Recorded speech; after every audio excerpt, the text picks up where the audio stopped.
On the Cut. Reflections on life, work and trade on some of the main canals of England in earlier years of the century.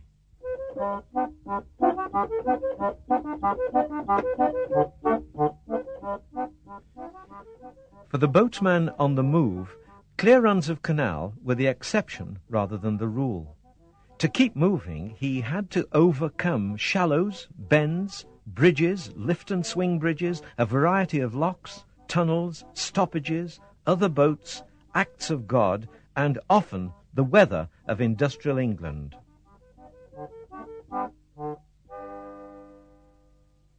£12 at night, the load in your Blackburn, and they'd want that for night falling at Ship's Side at Manchester, and you travel with same horse all the time. And they didn't ask you to go in the fog, or they didn't tell you to stop in the fog. You use your own discretion. Now, if you come unstuck and you got in a bit of trouble, you were in for it. They didn't say, well, I want you to go in the fog, but they didn't tell you to stop in the fog. So what you did, you hung a little lamp on your horse's hooms when it were foggy, and you could steer with that. You could tell if those were going round the turn, and that's where you get your better judgment. And if we say both on you, there were two boats met, one were loaded and the other empty. Empty boat always kept all in bankside, you see, and he was supposed to run and stop the horses. But if it were a good old horse boat, you'd shout, "Gee, back," and he'd get to the edge side and whee, and he would stop until they'd walk over, until the boat would sail over your line. It was as simple as that. A voice from Skipton on the Leeds and Liverpool Canal. And here are other captains talking about barriers to making good boating progress. Oh yes, same as in fog or dark night when you work in night. But we always used to like to see the back of the dark nights, especially during the war when you couldn't have a headlamp on. But was the fog a consideration on the canal from time to time? Yes, sometimes we had to stop and couldn't work. It was that bad. We used to work if it was possible. That's how I used to work. Had you got any ways of warning people that you were coming when it was foggy? Only a hooter. We used to blow a hooter and hooter. You'd both got to be with your horse, and one horse would stop and the other horse would step over his line, and that horse what stepped over the line, his boat had got to be on the offside, so as his line went over the mast. If it did happen to catch, which they used to call, you'd strip them, you'd say, well, I stripped so-and-so, it used to collapse. It was just put there and it used to collapse. And there was a loose chain round it and a swivel at the top where the mast hooked on. But if it wasn't put up right, you'd pull the horse into the canal and it used to flop back when the other line caught it. If you had a lot of sugar for Leeds, you know, and you come down through some of the woods, through Ersewood or Fernhill Wood, anything like that, there were certain places where it were too shallow for two loaded boats to meet. You see, in the early days, you met some Yorkshire boats from what we call from the coalfields of Wakefield and round about. They're coming upwards from Leeds, and as you met going along, underneath the woods there'd be certain stakes on the outside of the canal. There'd be a big white stake there, and in the distance, if you see a boat coming that way, many times you'd shout to them, like, as you were pretty deep loaded, stop at that stake. They wouldn't meet you, see. And that boat would stop there, and you're passing that. It was just limits of passing one and all, you know, and they were passing that certain point. If you got past that point, when it happened to be some time and a bit water a bit low, you're very likely to get stopped, jammed. Yeah. Lock keepers had to deal with boat crews when the craft were brought to a halt by stoppages, and the results could be explosive. Here is a former lock keeper from Atherstone on the Coventry Canal. I'd soon tell you off if I couldn't get if the water was down or anything. When they were coming back loaded chiefly and the water wasn't up, they'd get stuck. I'd tell you about it. I wasn't slow in doing that. And of course I took that in with the job and that was it. Did you ever feel threatened at all? Oh, you knew the ones that was going to be a bit grumpy, you know, if things wasn't right. Yeah. And what about the ladies on board? Oh, they were as bad as the men. They'd soon let you have it. You mentioned to me the case of being chased once. Oh, it's a long story. I was fetching steel from Limehouse through to Birmingham, and I was dredging then up at Braunston. I'd got to meet a certain boat that was kept getting stuck because they were overloaded, and I'd got to stop the first pair because I was supposed to be in charge, you see. I'd got to stop the first pair of empties that come through from Birmingham to lighten this boat that kept getting stuck, and I'd got to turn round and have some of this on. I didn't like that, and of course the woman blamed me on the boat, and she'd got them up at the time and said someone about it with my doings. I said, oh no, I said that's orders from the higher up. I said I couldn't do that, but anyway, few words, and she started to come at me with a mop. So of course I thought best thing to get, so I run along the towpath. But she started coming out. But she never got to the point of hitting me with a mop.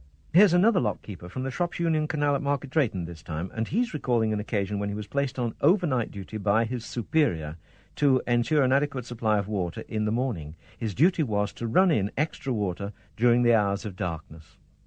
Oh, he said, there'll be a lot of boats coming down from Norbury. He said, in the morning, when you shut off, he said, stop. He said, and see 'em all through before you go home. No matter what time it is, he said. I said, all right. So about 5 o'clock, I got these boats that come down, and they started the engines up, pop, pop, pop, pop, pop, pop, pop, pop. And one said, what time are you taking the lock off? I said, 6 o'clock. I said, who's first? I am. Who's next? Me. I said, well, you know how you go through your own time, like, one after the other. I said, if I catch any of you flushing your boats out of the lock, which used to send the water over the towpath, see, because the wasteways wouldn't take it. I said, I'll put the lock on and I'll stop you for an hour, see. I said, I'll help you as much as I can, and I'll see you all through before I go. And they went through like that. Not a bit of trouble. You've got to jump on them to start with. You've got to do some roughings, Ooh. Discipline on the Shropshire Union Canal in the 1950s. Now, here are viewpoints on lockworking and other obstacles from boatmen and boatwomen on other canals. There were lockkeepers, he'd probably just be going up, say, from bottom lock to Rose Bridge. So if you see you coming up and the locks were against you, you just fill up, wind the paddle up and you get the the locks that way. So when he got to his house, it was like a bag of coal for him. In the later years, we used to do what they call work three-handed, 2 boats three-handed. You'd have your motorboat and your dumboat, and majority of them were converted motorboats anyway. And then you'd tow it up the long pans and you shafted up the short ones. So you're talking about 6-7 hours, Like, if there were another boat coming down, you'd get one up, and you'd have to wait for that other boat to come down, and then get your dumb boat back in again, so you were losing time. That's a lot of pulling. Well... A lot of hauling. Used to be murder sometimes, if you got a strong wind. Say, even though the boat's loaded, if he's got his canvas cloths on, catches that wind, so you could finish up on the other side of the canal. Just remind us of what loaded means in terms of weight. In terms of weight, you're talking, 50 ton of, say, sugar, grain.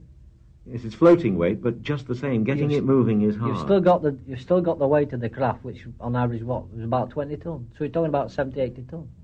And you're shoving water displacement, 4 foot. When we were talking earlier, you mentioned men who you called hufflers. What were they? Well, hufflers were people what were, they probably spent their life on the locks, or on the canal. So instead of them having a pension, they never used to get pension in them days, so they worked the locks to get their beer money or pay their rent or whatever. And they used to sell themselves out to work the locks, to give you a lift. They probably started off, they say, well, we work, 10, 12 locks for a shilling. Like going back in the 1920s, and before that, the shilling was good money. But in the later years, they used to say, well, we shouldn't have a bag of coal. Or if they got some flour on, you'd just nip down into all that, get a bucket and give them a bucket of flour. On the whole run, which were the tough sections?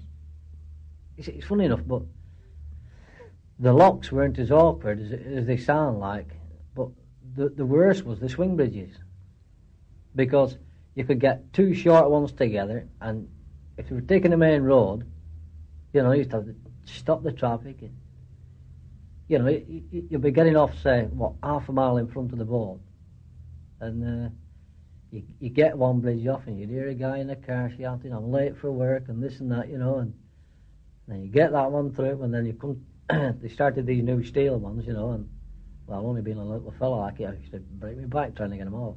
I used to manage it, so the swing bridges actually were worst. I didn't mind the Oxford Canal and the Coventry Canal, but I didn't like the London way. Why was it you didn't like the run to London? Because I didn't like the tunnels.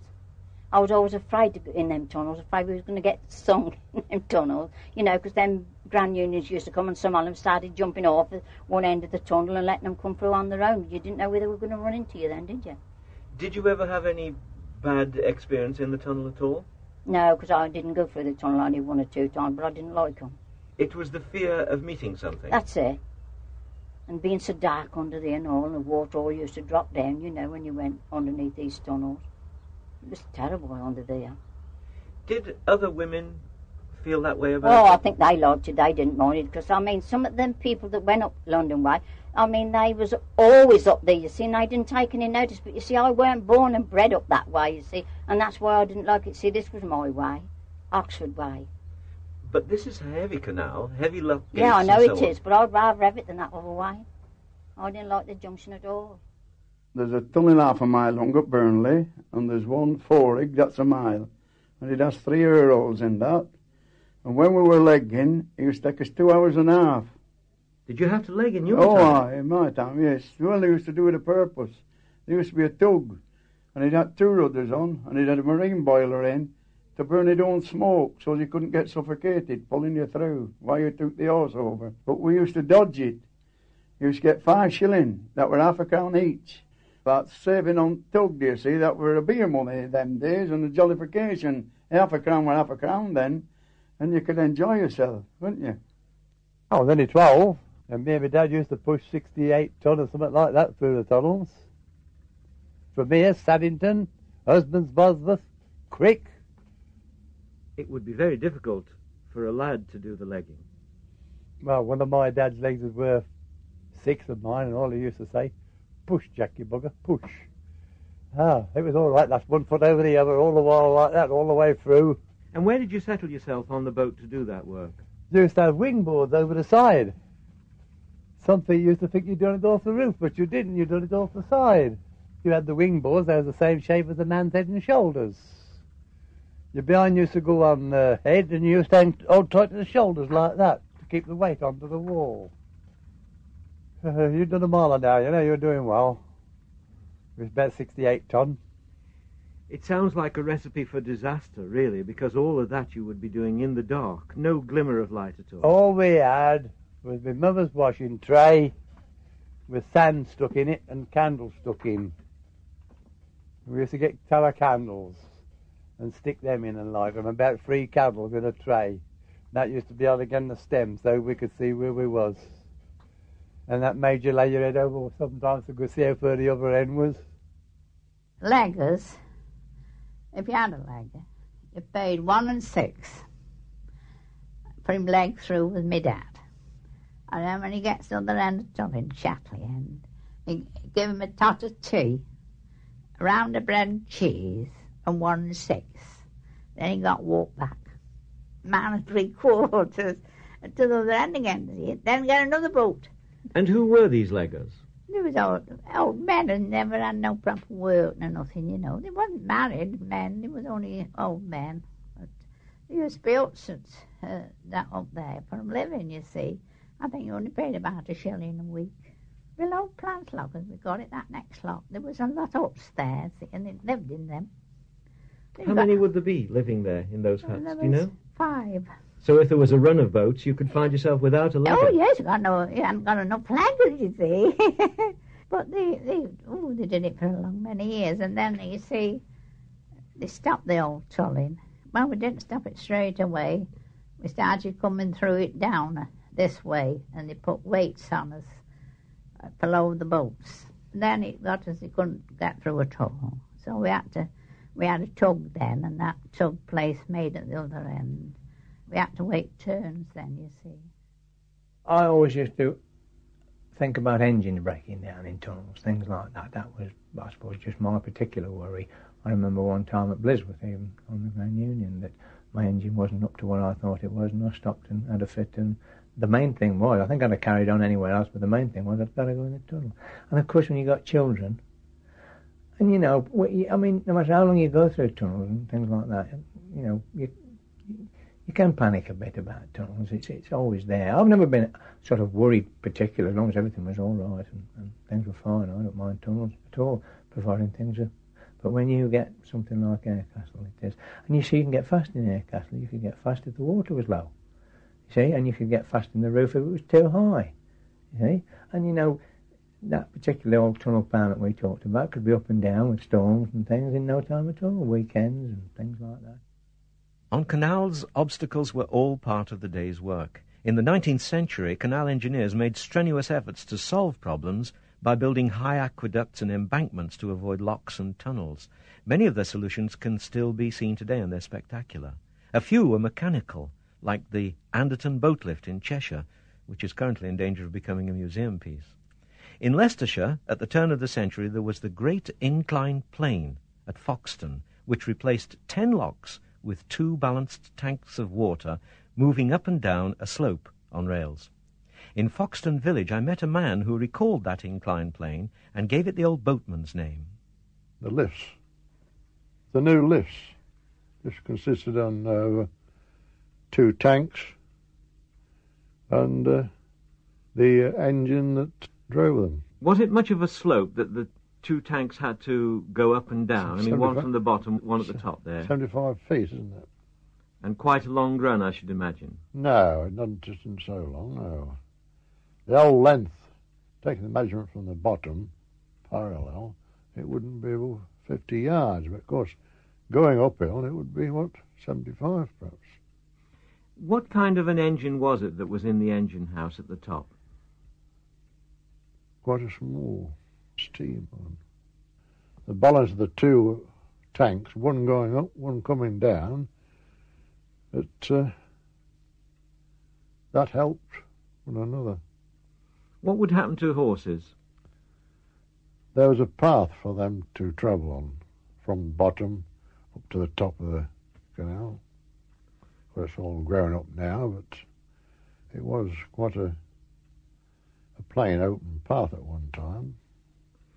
Do you recall the details of how boats got in and out of these tanks, as you've called them? Yeah, the gates at each end of the tank. The end of the tank was went up by, I suppose, hydraulic power. So you pulled up, floated in, and went up the lifts, and joined up with the canal at the top. And the gate at the other end was lifted up and floated out into the canal.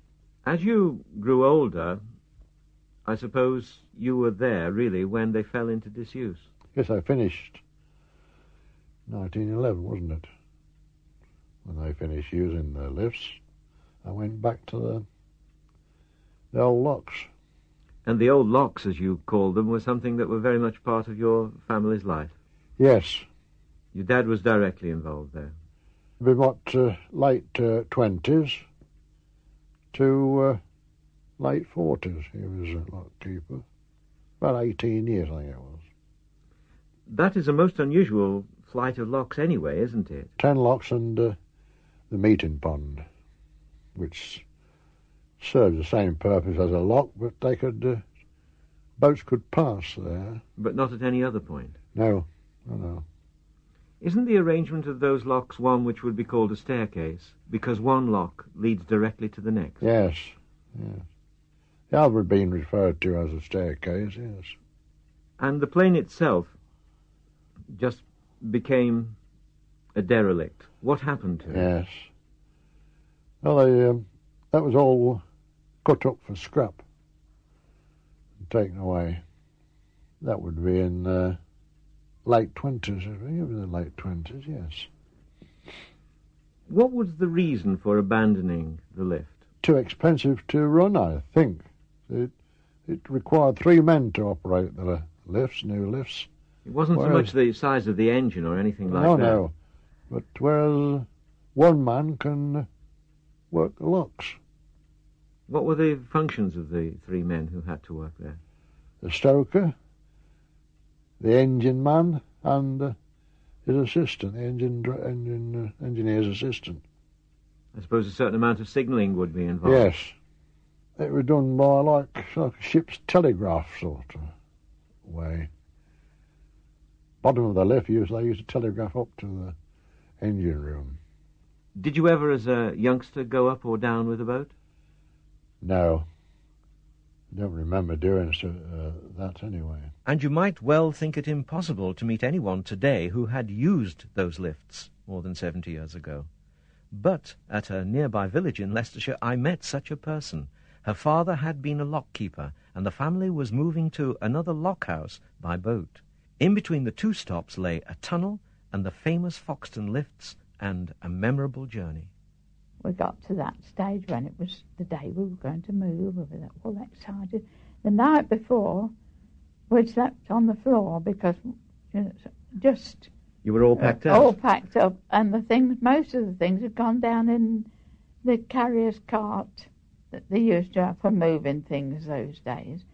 Bed and furniture and everything had gone down into a boat, all packed up ready. And there were just 1 or 2 things, and my youngest brother was put in the pram, and we didn't have our breakfast at home. They'd left it, so we went to my grandfather's at the corner. My sister and I, of course, we went marching off and had our breakfast there. Then Mother called for us, and we walked down to the wharf, Kilworth Wharf. I get so put out with words nowadays with being old. I can't remember things to say. Anyway, we got excited, got in the boat and everything. We got dinner packed up ready, and there was a kettle. Of course, I had a stove in the boat to cabin. And we went through the tunnel, set off and waved goodbye to home we knew and everything. Then you were heading down that long pound, or along the pound there. 5 miles to come to Foxton. To Foxton itself. And then when we got there, of course I can remember, we went into a side pond because the locks were there still, but they weren't using them. We went in this side pond, and there was the lift. I've got pictures of it, but of course I can't. It's like a big tank, and the guillotine sort of thing went up, and we floated in. And I always remember thinking, well, when it goes down, the boat will tip. Of course, I hadn't got the sense to know the water would keep flat when the tank tipped. Had you seen that the tank was balanced by another tank at the bottom? Oh, yes, I could see. Yes. And, of course, I'm saying it now, I can't just think of all those things. But when we got there and went in, they said, we were going to have our lunch before we went down. But they said, there's a pair of boats waiting to come up, so we better go down. And our boat went in, and I remember seeing the other tank go by us up as we passed it halfway down. And we got to the bottom, and the thing went up and let us out into the pond at the bottom, and we went along as far as the bridge. And I remember seeing the horse there with his nose bag on. He was having his lunch, and Mother said, come on, we must have ours now, the kettle's boiled.